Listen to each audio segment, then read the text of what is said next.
আসসালামু আলাইকুম প্রিয় এইচএসসি শিক্ষার্থী ভাই বোনেরা, আজ আমরা রসায়ন বিজ্ঞান দ্বিতীয় পত্রের এইচএসসি রসায়ন বিজ্ঞান দ্বিতীয় পত্রের পরিমাণগত রসায়নের চট্টগ্রাম বোর্ড 2022-এর প্রশ্ন সমাধান নিয়ে হাজির হয়েছি। বরাবরের মতো আজকে আমাদের এটা তো বোর্ড প্রশ্ন সলিউশন থাকবে আজকের সেশনটিতে।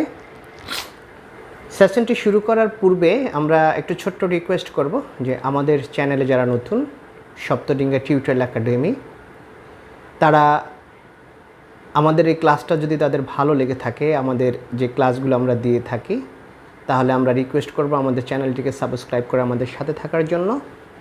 এবং ইতিপূর্বে যারা সাবস্ক্রাইব করেছে তাদেরকে আমরা ধন্যবাদ জ্ঞাপন করছি। তো আমরা শুরু করছি আজকের সেশন, যে চট্টগ্রাম বোর্ড 2022 এখানে একটি উদ্দীপক দেওয়া আছে, বলা আছে উদ্দীপকটি লক্ষ্য করো এবং প্রশ্নগুলোর উত্তর দাও। এখানে দুটো পাত্র, এখানে আমি বুঝতে পারলাম না, এখানে গ্যাস লেখা আছে পাত্র, এখানে এটা গ্যাস হয় কি করে, এটা হবে পাত্র সম্ভবত। এখানে বইতে যেভাবে দেওয়া ছিল আমি সেখান থেকে তুলেছি, এটা হবে পাত্র, কারণ এখানে সালফ্রিক অ্যাসিড দ্রবণ, এটা হবে পাত্র। ওকে, আমরা প্রথমে একটা কারেকশন করে নিলাম।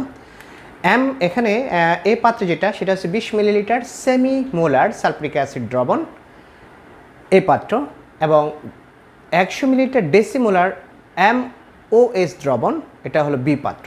এর পারমাণবিক ভর দেওয়া আছে 23। এখন প্রথম যে প্রশ্নটা ক, কার্যকরীমূলক কি, এটা ছোট্ট প্রশ্ন, এটা 1 মার্কসে থাকবে। তো আমরা একটু উত্তরটা করে দিচ্ছি। কার্যকরীমূলক কি? কার্যকরীমূলক হচ্ছে জৈব যৌগে অনুষ্ঠিত কোনো পরমাণু বা মূলক যারা জৈব যৌগের, অর্থাৎ ওই স্পেসিফিক যৌগটির ধর্ম বা বিক্রিয়া নির্ধারণ করে থাকে, সেই যৌগটাকেই, অর্থাৎ ওই যৌগের কার্যকরীমূলক বলা হয়। তাহলে কোনো পরমাণু বা আয়ন, আচ্ছা এভাবে লিখি, জৈব যৌগে অনুষ্ঠিত, জৈব যৌগে অনুষ্ঠিত কোনো পরমাণু বা মূলক, কোনো পরমাণু বা মূলক ওই যৌগের ধর্ম বা বিক্রিয়া নির্ধারণ করলে তাকে কার্যকরীমূলক বা ফাংশনাল গ্রুপ বলা হয়। তাকে কার্যকরীমূলক বা ফাংশনাল গ্রুপ বলা হয়, অর্থাৎ আমরা তাদেরকে বলি ফাংশনাল গ্রুপ। তাহলে জৈব যৌগে অনুষ্ঠিত কোনো পরমাণু বা মূলক ওই যৌগের ধর্ম বা বিক্রিয়া নির্ধারণ করলে তাকে কার্যকরীমূলক বা ফাংশনাল গ্রুপ বলা হয়। যেমন উদাহরণ সাপেক্ষে আমরা বলতে পারি, যেমন বন্ড OS, এটা হচ্ছে অ্যালকোহলের কার্যকরীমূলক, অ্যালকোহলের কার্যকরীমূলক। বন্ড CHO, এটা হচ্ছে অ্যালডিহাইডের কার্যকরীমূলক। বন্ড CS, এটা হচ্ছে জৈব অ্যাসিডের কার্যকরীমূলক। বন্ড হচ্ছে NH2, এটা হচ্ছে অ্যানিলিনের কার্যকরীমূলক। তারপরে হচ্ছে বন্ড ও বন্ড, অর্থাৎ এটা হচ্ছে অ্যাস্টারের কার্যকরীমূলক। তারপরে বন্ড CO বন্ড, এটা হচ্ছে কিটোনের কার্যকরীমূলক। তাহলে এই হচ্ছে আমাদের প্রথম যে প্রশ্নটা ছিল, সেটা উত্তর আমরা দিয়ে দিলাম। আরও আছে, আমরা বাকিগুলো আর নিলাম না, 1 নম্বরের জন্য এতটুকু লিখলে যথেষ্ট হয়ে যাবে। আমরা সংজ্ঞা লেখার পরপরই চেষ্টা করব সবসময় একটা উদাহরণ দিয়ে দেওয়ার জন্য, তাহলে আমাদের জন্য ফুল মার্কস পাওয়াটা সহজ হবে। ওকে, আমরা এবার আসব আমাদের 2 নম্বর যে প্রবলেমটা, সেখানে বলা আছে ব্যাখ্যা করো বেনজিন ইথাইনের একটি পলিমার। বেনজিনটা হচ্ছে ইথাইনের একটি পলিমার, অর্থাৎ এটা একটা এমন একটা বিক্রিয়া যেটা আমরা প্রস্তুত করি, সে বিক্রিয়াটা এখানে ব্যাখ্যা করলেই হবে যে বেনজিন হচ্ছে ইথাইনের একটি পলিমার। তাহলে আমরা প্রথমে জানি পলিমার কি মনোমার কি। যেমন আমরা যদি নর্মালি একটা সূত্র লিখি, that is monomer an into monomer বিক্রিয়া করে হয় পলিমার, অর্থাৎ পলিমার একটা যৌগ, দ্যাটস এটা, এই অ্যানটা এখানে চলে আসে এরকম। ঠিক তদ্রূপভাবে বেনজিন হচ্ছে ইথাইনের বা অ্যাসিটিলিনের একটি পলিমার, অর্থাৎ অ্যাসিটিলিনগুলো পরপর যুক্ত হয়ে বেনজিন নামক একটি জৈব যৌগ গঠন করে। আমরা জানি বেনজিন একটি অ্যারোমেটিক যৌগ। আমরা এই অ্যারোমেটিক যৌগের যে হাকেল তথ্য, হাকেল নিয়ম, সেখানে আমরা ব্যাখ্যা দিয়েছি। তো বেনজিন ইথাইনের একটি পলিমার, আমরা কিভাবে সেটা ব্যাখ্যা করব। তো ইথাইনের সংকেত হচ্ছে দ্যাট ইজ C2H2, অথবা আরও যদি স্পেসিফিকভাবে বলি C ট্রিপল বন্ড C, দেন বন্ড H, দেন বন্ড H। ওকে, এটাকে যখন আমরা কি করব, লোহিত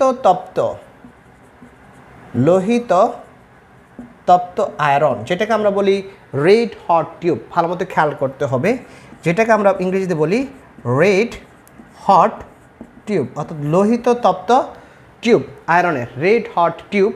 এই রেড হট টিউবের মধ্য দিয়ে যখন আমরা অ্যাসিটিলিন গ্যাসকে চালনা করব, তখন সেখান থেকে আমাদের উৎপন্ন হবে এরকম একটা যৌগ, অর্থাৎ সেটা হচ্ছে আমার acetylene single bond double single double single double, এরকম একটা যৌগ গঠন হবে। দ্যাট মিনস স্ট্যাকিং বা এর মাধ্যমে। তাহলে কিভাবে সেটা হয় যদি আমরা একটু দেখি, সেটা যদি একটু মেকানিজমের মাধ্যমে দেখি, অর্থাৎ C triple bond C, C triple bond C, C triple bond C, and this is S, this is S, this is S, this is S, this is S, and this is S. তাহলে 3টা acetylene মূলক।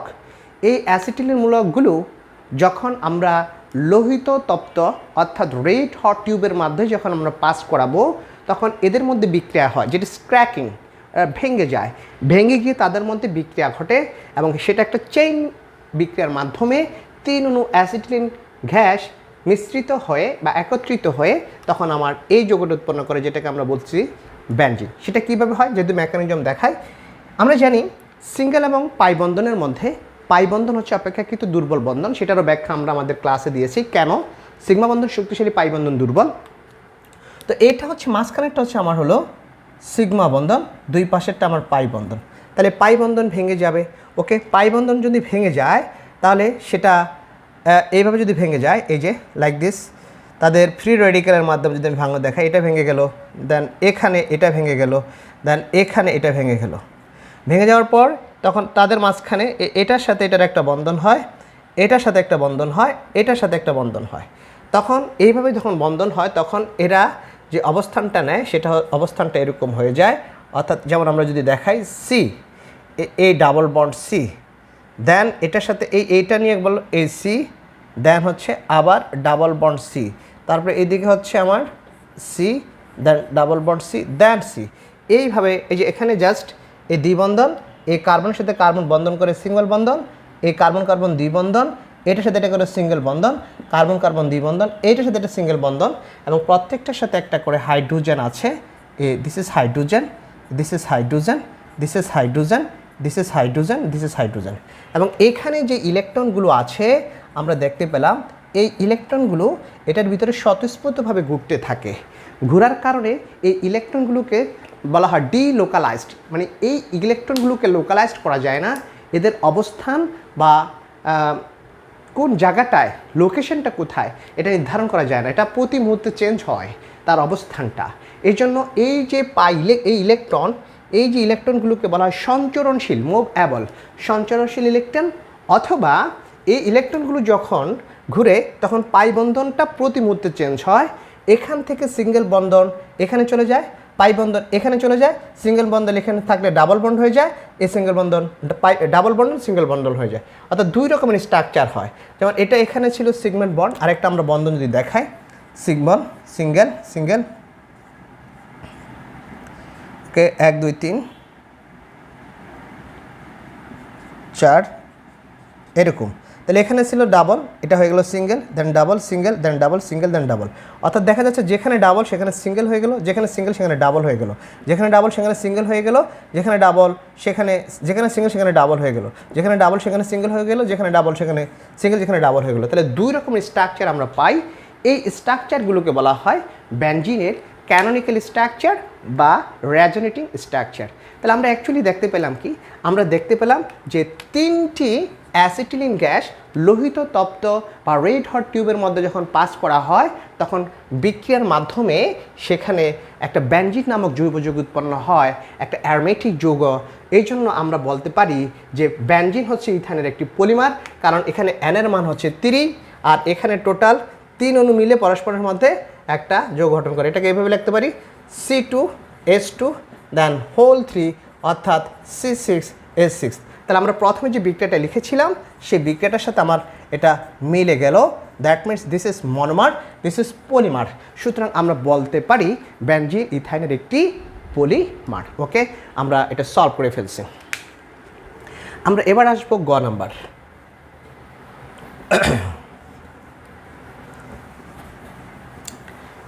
গ নম্বর বলছে B পাত্রের দ্রবণের ঘনমাত্রা শতকরা এককে প্রকাশ করো। আমরা শতকরা এককে প্রকাশ করার আগে আমরা কিছু কথা একটু বলবো। আমরা যেটাকে বলছি শতকরা দ্রবণ, ওকে, শতকরা দ্রবণ যেটাকে ইংরেজিতে বলা হয় পার্সেন্ট সলিউশন। এই পার্সেন্ট সলিউশন আবার কয় রকম হতে পারে, যেমন পার্সেন্ট সলিউশন হচ্ছে W/B, পার্সেন্ট সলিউশন হচ্ছে W/W, পার্সেন্ট সলিউশন হচ্ছে B/W, ওকে, B/W, দেন পার্সেন্ট সলিউশন হচ্ছে B/V। এইরকমভাবে হতে পারে। তো আমরা একটু দেখি যখন এই অবস্থায় তার ঘনমাত্রা কি হবে। আমরা একটু যদি বড় করে লিখি, এই অবস্থায় তার ঘনমাত্রা কি হবে, এই অবস্থায় তার ঘনমাত্রা কি হবে, এই অবস্থায় তার ঘনমাত্রা কি হবে, এই অবস্থায় তার ঘনমাত্রা কি হবে। আমরা যখন পার্সেন্ট সলিউশন অফ W/V বের করব, দ্যাটস ইকুয়াল টু, এটা হচ্ছে আমার 10x/m, অর্থাৎ যত পার্সেন্ট দেওয়া থাকবে X%, X%, X%, X%, যত পার্সেন্ট আমার দেওয়া থাকবে সেক্ষেত্রে তার ঘনমাত্রা হবে 10x/m। এবং সেটা কীভাবে হলো আমি যদি স্পেসিফিকভাবে বলি, C হচ্ছে আমার 1000W divided by m into V, যখন ভিটা মিলিলিটারে প্রকাশিত। দেন যেহেতু আমাকে বলছে কি পার্সেন্ট সলিউশন মানে দ্রবণের আয়তন হবে 100 মিলিলিটার, তাহলে আমরা যদি বলি এটা হবে 1000W divided by m into V, এর জায়গায় আমরা লিখবো 100। যেহেতু পার্সেন্ট সলিউশন বা শতকরা দ্রবণ, এটার দ্রবণের ঘন আয়তন হবে 100 মিলিলিটার। 0 0 0 0 কেটে দেই, তাহলে আমার সির মানটা পাচ্ছি 10W ডিভাইডেড বাই m। এই ডব্লিউটাকে আমরা x হিসেবে এখানে কাউন্ট করলে তখন তার ফর্মুলাটা দাঁড়ায় that is C equal to 10x divided by m। এইভাবে কিন্তু আমার এই শতকরা দ্রবণ থেকে যেটাকে বলা হয় রিডিউসড ফর্মুলা বলে এটাকে, this is reduced formula, this is main formula, this is reduced formula. আমরা রিডিউসড ফর্মুলাটা পেলাম কিভাবে আমি সেটা দেখালাম। তো এখন দ্বিতীয় ক্ষেত্রে যখন আমি এই অবস্থায় ঘনমাত্রা বের করবো W/W, what do understand by W/V? W হচ্ছে আমার দ্রবের ভর আর V হচ্ছে দ্রবণের আয়তন। W/W হচ্ছে দ্রবের ভর, Wটা হচ্ছে নিচের দ্রবণের ভর, V/W হচ্ছে দ্রবের আয়তন ডিভাইডেড বাই হচ্ছে দ্রবণের ভর, V/V মানে হচ্ছে দ্রবের আয়তন ডিভাইডেড বাই দ্রবণের আয়তন। তো এই অবস্থায় আমরা কীভাবে লিখবো, এটা নিয়ম টেকনিকটা হচ্ছে প্রত্যেক জায়গায় আমরা সবগুলো ক্ষেত্রে সেম লিখে দিব 10x/m, দেন 10x/m, দেন 10x/m আমরা হুবহুব লিখে দিব। এবং এই ক্ষেত্রে আমরা যেটা করব, আমরা তুলনা করব প্রথমটার সাথে। প্রথমটার কি চেঞ্জ হয়েছে সেটা, যেমন এখানে W সেম আছে, এখানে ছিল B, এখানে হয়ে গেল W, তাহলে এটা পরিবর্তন হয়েছে। সুতরাং এটা দ্বারা আমরা গুণ করব রো অফ, এটা হচ্ছে দ্রবণ, অর্থাৎ দ্রবণের ঘনমাত্রা দিয়ে আমরা গুণ করে দিব। V/W এখানে দেখে আমি দুটোই চেঞ্জ হয়েছে, Wর জায়গায় হয়ে গেছে V, বির জায়গায় হচ্ছে ডব্লিউ, তাহলে দুটো চেঞ্জ হয়েছে, দুটোর ঘনমাত্রা দ্বারা আমরা গুণ করব, অর্থাৎ রো অফ দ্রব ইন্টু রো অফ দ্রবণ। দেন এই ক্ষেত্রে ভিবি ঠিক আছে, ডব্লিউ জায়গায় ভি হচ্ছে, তাহলে এটা হবে রো অফ দ্রব। এবং সবচেয়ে ইন্টারেস্টিং কথা হচ্ছে এই রো এর যে মানটা সেটা হচ্ছে গ্রাম পার মিলিলিটার, গ্রাম পার মিলিলিটার এই এককে প্রকাশিত করতে হবে, তখন আমরা এটা অঙ্কটা সলভ করতে পারবো। ওকে, গ্রাম পার মিলিলিটার এককে। ওকে, তাহলে আমরা এই সূত্রগুলো দেখলাম। এখন আমাকে বলছে বি পাত্রের দ্রবণের ঘনমাত্রা শতকরা এককে প্রকাশ করো, তাহলে শতকরার জন্য আমি এই সূত্রটা নিব, যেহেতু ওইখানে অন্য কিছু বলা নাই, জাস্ট এই সূত্রটা দিয়ে আমি অঙ্কটা সলভ করতে পারবো। দ্যাট ইজ পার্সেন্ট সলিউশন, অর্থাৎ x% W/V যদি আমি কাউন্ট করি, দ্যাট ইজ এটা আমার হবে C সমান 10x ডিভাইডেড বাই আমার m। হ্যাঁ, আমি এখান থেকে বের করবো এক্সের ভ্যালু। ওকে, মানে কত পার্সেন্ট হচ্ছে, তাহলে বি পাত্রের দ্রবণের ঘনমাত্রা শতকরা এককে প্রকাশ করো, তাহলে এটা হচ্ছে আমার ডেসিমোলার হচ্ছে আমার 0.1 ডেসিমোলার, 10 ইন্টু এক্স, এই এক্সের মানটাই বের করব। আর এম হচ্ছে কত আমার, এম কত, এম হচ্ছে MOS যেটু, এটার আণবিক ভর, তাহলে এম এর আবার পারমাণবিক ভর তারা বলে দিয়েছে 23, অক্সিজেন হচ্ছে 16 আর হাইড্রোজেন হচ্ছে 1, তাহলে 7 10 40 মানে এটা হচ্ছে সোডিয়াম হাইড্রোক্সাইড, তাহলে 40, তাহলে সেখান থেকে এক্সের ভ্যালু আমরা কত পাবো, 40 ইন্টু 0.1 ডিভাইডেড বাই 10, অর্থাৎ এটা কাটলে হয় 4, তাহলে 4 ইন্টু 0.1 দ্যাট ইজ 0.4, তাহলে আমি পাইলাম হচ্ছে 0.4। এটা কি আমার অ্যান্সার কি হবে, 0.4 হবে না কি হবে? সেক্ষেত্রে আমাদেরকে একটু এটা হিসাব করে অঙ্কটা করতে হবে, যেহেতু আমাকে শতকরা বের করতে বলছে। শতকরা দ্রবণ মানে এই যে প্রথমে আমি কিন্তু শতকরা দিয়েই শুরু করেছি, সুতরাং লাস্টে আমরা লিখে দিব x%, এটা অ্যান্সার। তাহলে বি পাত্রের দ্রবণের ঘনমাত্রা শতকরা এককে প্রকাশ করলে সেটা হবে 0.4%। এরপর আমরা করব আমাদের নেক্সট গহ নাম্বারের অ্যান্সারটা, সেটা বলা আছে উদ্দীপকের A+B মিশ্রণের প্রকৃতি সহ পিএস নির্ণয় করো। দেখি এটা আমরা কিভাবে সলভ করতে পারি।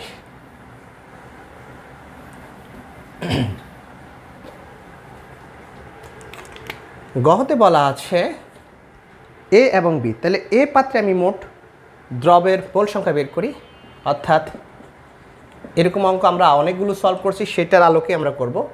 এ পাত্রের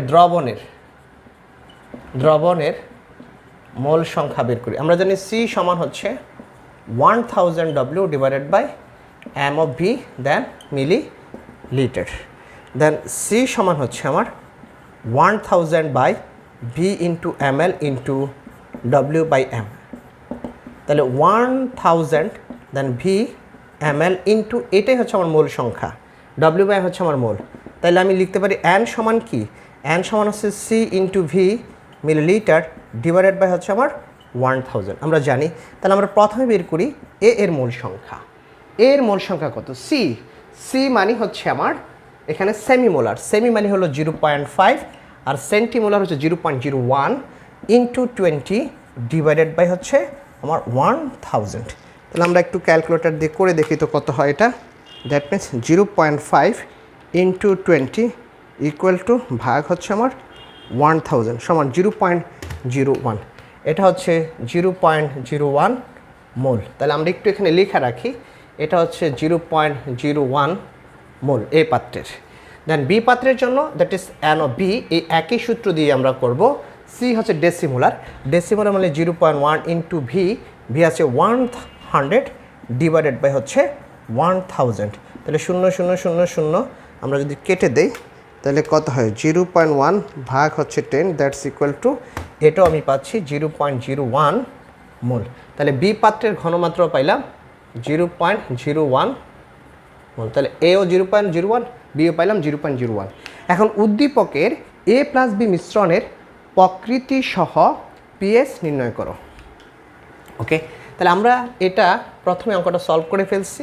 তাদের মূল সংখ্যা সবসময় নিয়ে আমার অঙ্কে প্রথমে মূল সংখ্যা বের করে ফেলতে হবে। এবার A+B, তাহলে এ হচ্ছে আমার সালফ্রিক অ্যাসিড অর্থাৎ H2SO4, প্লাস বি হচ্ছে MOS। MOS এর মান যেহেতু দেওয়া আছে আমার হচ্ছে কত 23 হচ্ছে এটা sodium, that means sodium hydro oxide. তাহলে আমরা যদি বিক্রিয়া করাই, দ্যাট ইজ সোডিয়াম হাইড্রোক্সাইডের সাথে সালফ্রিক অ্যাসিড, এটা একটা প্রশমন বিক্রিয়া, কারণ এটা ক্ষার এটা অ্যাসিড, বিক্রিয়া করে লবণ এবং পানি উৎপন্ন করবে, that means sodium sulphate plus পানি উৎপন্ন হবে। সোডিয়াম 2টা 2 দিয়ে গুণ করে দিলাম। তাহলে এখানে এটা হচ্ছে আমার 2 মোল, এখানে এটা হচ্ছে আমার 1 মোল। এখন প্রশ্ন হচ্ছে এই বিক্রিয়ায় সোডিয়াম হাইড্রোক্সাইড এবং সালফ্রিক অ্যাসিডের মধ্যে কোনটি আগে শেষ হয়ে যাবে, অথবা লিমিটিং রিয়েক্ট্যান্ট কোনটা। আমি দেখতে পাচ্ছি এখানে 2 মোল লাগে, এই 2 মোল 1 মোল সালফ্রিক অ্যাসিডের সাথে বিক্রিয়া করে, তাহলে দেখা যাচ্ছে এটা আগে শেষ হয়ে যাওয়ার কথা, কারণ এটা বেশি পরিমাণে লাগতেছে। তাহলে যেটা বেশি পরিমাণে লাগে লিমিটিং রিয়েক্ট্যান্ট, সেটাকে আমরা বাম পাশে লিখব। তাহলে হচ্ছে এরকম, অর্থাৎ 2 মোল সোডিয়াম হাইড্রোক্সাইড বিক্রিয়া করে সরণ 1 মোল সালফ্রিক অ্যাসিডের সাথে H2SO4 এর সাথে। সুতরাং 1 মোল সোডিয়াম হাইড্রোক্সাইড বিক্রিয়া করে সমান 1/2 মোল সালফ্রিক অ্যাসিডের সাথে, অর্থাৎ H2SO4 এর সাথে। দেন হচ্ছে আমার এখানে কত মোল ছিল sodium hydroxide, okay sodium hydroxide 0.01, তাহলে 0.01 mole, that means sodium hydroxide বিক্রিয়া করে 0.01 divided by 2 mole then sulphuric অ্যাসিডের সাথে। তাহলে আমরা পাচ্ছি কত 0.01 divided by 2, that's equal to হচ্ছে 5 × 10⁻³ মোল সালফ্রিক অ্যাসিডের সাথে। তাহলে এখন এখানে আমার সালফ্রিক অ্যাসিড ছিল কত, সালফ্রিক অ্যাসিড ছিল 0.01 মোল। এখন সোডিয়াম হাইড্রোক্সাইডের সাথে বিক্রিয়া করে অবশিষ্ট মানে বিক্রিয়া করলো কতটুকু, 5 × 10⁻³ মোল। এখন অবশিষ্ট কত আছে সেটা আমরা বের করে ফেলি। ওকে, তাইলে দ্রবণে অতিরিক্ত সালফ্রিক অ্যাসিডের পরিমাণ, দ্রবণে অতিরিক্ত H2SO4 এর পরিমাণ সেটা কত, সেটা হচ্ছে 0.01 মাইনাস 5 × 10⁻³ মোল। তাহলে আমি পাচ্ছি কত, সেটা হচ্ছে 0.01 মাইনাস 5 × 10⁻³ দ্যাটস ইকুয়াল টু হচ্ছে এখানে থাকতেছে 5 × 10⁻³ মোল। এইটাই থাকতেছে, আমি দেখতেছি অ্যান্সারটা, অর্থাৎ এত মোল অবশিষ্ট আছে। তাহলে এখন আমার দ্রবণে S+, যেহেতু সালফ্রিক অ্যাসিড আছে বেশি, তাহলে দ্রবণটি প্রথমে হচ্ছে অম্লীয়। যেহেতু সালফ্রিক অ্যাসিড বেশি আছে, তাহলে দ্রবণটি হচ্ছে অম্লীয়। এটা প্রকৃতি অনেক সময় বলতে পারে যে প্রকৃতি কি, প্রকৃতি বললে এখানে শেষ, দ্রবণটি অম্লীয়। তাহলে অম্লীয় হওয়ার কারণে এই দ্রবণে আমরা পাবো S+ আয়নের ঘনমাত্রা। তাহলে S+ আয়নের ঘনমাত্রা মানে কি, এটা হচ্ছে সূত্রটা হচ্ছে দ্রবণে অতিরিক্ত S+ আয়নের মোল সংখ্যা ডিভাইডেড বাই লিটার এককে মোট আয়তন, লিটার এককে মোট আয়তন, এটা হবে S+ আয়নের ঘনমাত্রা। তাহলে S+ আয়নের আমার মোল সংখ্যা আছে কত, 5 × 10⁻³ ডিভাইডেড বাই লিটার এককে মোট আয়তন। এখানে ছিল 100, এখানে 20, তাহলে আমরা ভাঙ্গা দেখাই, অর্থাৎ 100 + 20, এটা হচ্ছে মিলিলিটার, বাট আমরা লিটারে নিয়ে গেলে 1000 দিয়ে আমরা ভাগ করে দিব। তাহলে পাচ্ছি 5 × 10⁻³ ডিভাইডেড বাই 120 ডিভাইডেড বাই হচ্ছে 10³ তাহলে আমরা লিখতে পারি 5 × 10⁻³ into 10³ divided by 120, 10³ cancel, that is 5 divided by 120।